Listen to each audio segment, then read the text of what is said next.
In the last couple of weeks, I've read a lot of decks, and a lot of startups are actually SMEs masquerading as startups. They are startups wannabe.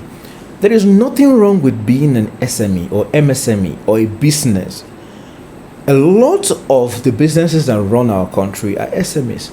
They are cash flow positive, they have solid revenue stream, and they are very attractive to the traditional financial systems like your bank.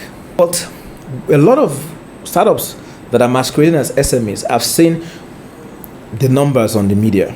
X startup raised $5 million, X startup raised $1 million, and those numbers just, this is awesome. I need to get in on this. And a lot of SMEs decide to slap up a website or throw an app on what they are doing and call themselves a startup. And that brings me to the question, is your startup fit for VC? It's something you should know, that VC fund, out of all the possible access to funding, is one of the most expensive funding options on the market. It has one primary advantage, and the advantage is it's the most patient fund on the market.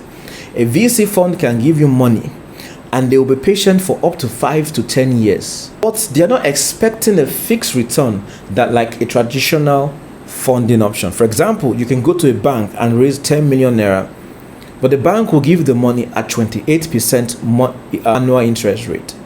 So that means if you take that money for like 5 years, you have to pay back that money with the annual interest on top of it. So the bank has an expected return from you. But the VC fund does not think in that same manner. A VC fund is expecting a 10x or a 100x return, right? So the first question you should ask if your startup is fit for a VC is, number one, are you truly a startup?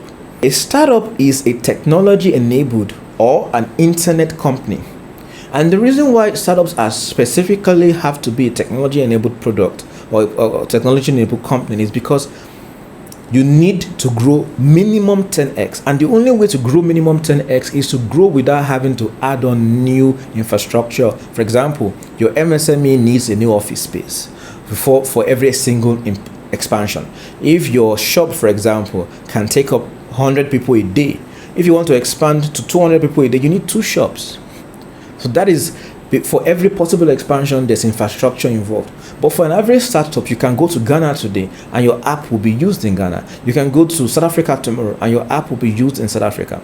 And internet provides the rails in which the expansion is made easy. So that's why VC fund focuses on startups that are basically internet companies or technology-enabled companies. So if you are not thinking in that manner, please, you are an MSME using technology for improved processes and access to market. And another question that is very important is, do you have plans for global expansion? A lot of people I've spoken to, it's funny how they don't have plans for global expansion. They're really thinking, like, for example, some startups are regional startups. They don't think outside of the region they are currently in. And VCs are going to fund a startup that has the potential to be a Nigerian startup and also be an African startup, and the possibility of expanding to almost all countries in Africa, or at least the English-speaking countries in Africa.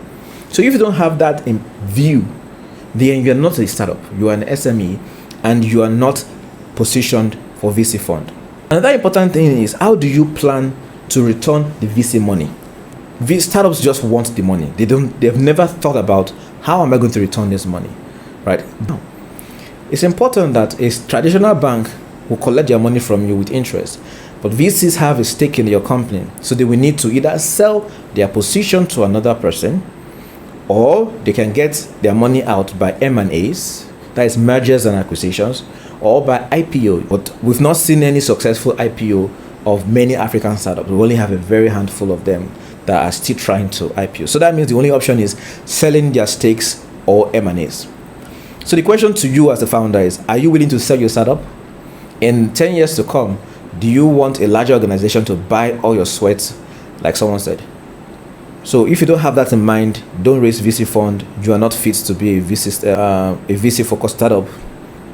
Do you have plans for IPO, or do you think it's a possibility in 10 years? If you don't have that in view, do not take VC money.